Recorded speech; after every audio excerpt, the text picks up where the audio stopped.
जैसे इकबाल साहब बहुत शुक्रिया।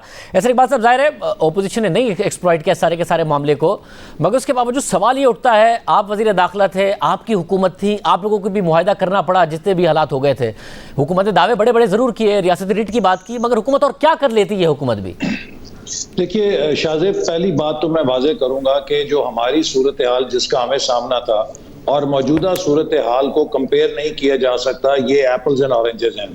जब हम इस सूरत हाल के बीच में फैजाबाद धरने में थे तो हमारी बेहतरीन कोशिशों के बावजूद हम इनकी कवरेज मीडिया से ऑफ नहीं करा सके थे, बल्कि बॉल टू बॉल कमेंट्री की तरह लाइव कवरेज मुस्तकिल हो रही थी और उसमें कई दफ़ा पुलिस की सिक्योरिटी भी कॉम्प्रोमाइज होती थी, सिक्योरिटी इदारों की।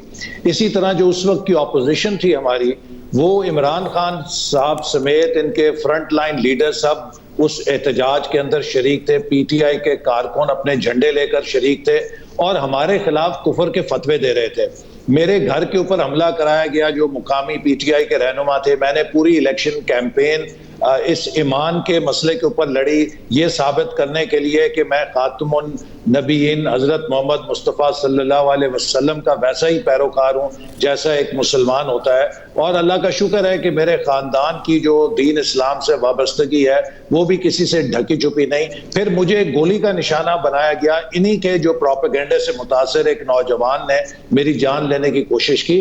तो इसी तरह जो रियासती इदारे थे वो भी एक बहुत हद तक थे कि जी आप बस बातचीत करें और हम किसी सूरत शायद घुटने ना टेकते।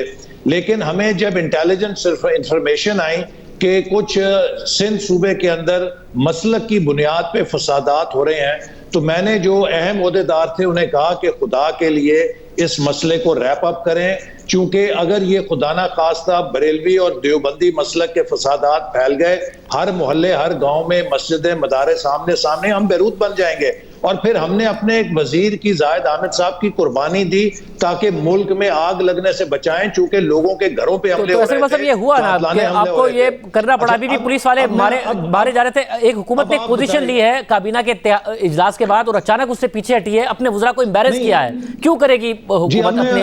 अब मैं बता रहा हूं कि अब इस सूरत हाल का आप मुवाजना कीजिए कि मीडिया ने नहायत जिम्मेदारी का मुजाहरा करते हुए कोई कवरेज नहीं की। ऑपोजिशन ने किसी किस्म का इस क्राइसिस के ऊपर तेल छिड़क के आग भड़काने की कोशिश नहीं की।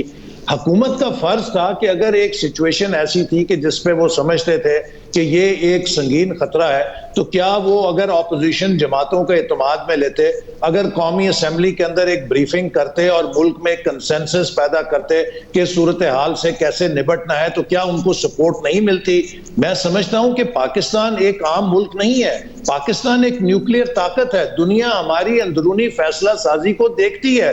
एक होता है कॉमेडी थिएटर, ये तो एक हॉरर थिएटर भी नहीं, एक मातम या रोने का मुकाम है कि जहां पर ऐसे फैसले किए जाते हैं कि वज़रा कहते हैं जनाब बैरूनी फंडिंग है, ये दहशतगर्द है, ये कालादम है।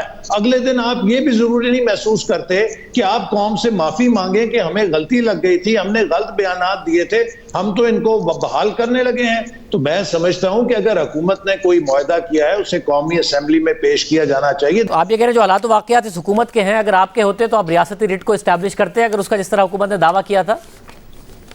देखिए, हम अगर होते तो सबसे पहले हम तमाम कौमी क़यादत को एतमाद में लेते, एक नेशनल कंसेंसस करते, और अगर हम समझते कि कोई गिरोह जो है इस वक्त गैर जिम्मेदारी का मुजाहरा कर रहा है तो हमें उसे सिंगल आउट करना चाहिए था और उलमाए कराम को भी इसमें शामिल करके उनको बताते कि देखिए ये मुल्क के लिए मुनासिब नहीं है कि हम इस किस्म के इमेजेस दें। एक तरफ आप फैटफ की तलवार में लटके हुए हैं, दूसरी तरफ पाकिस्तान की दुश्मन लॉबीज आपके खिलाफ आपको एक डेंजरस स्टेट साबित करने के लिए लगी हुई हैं।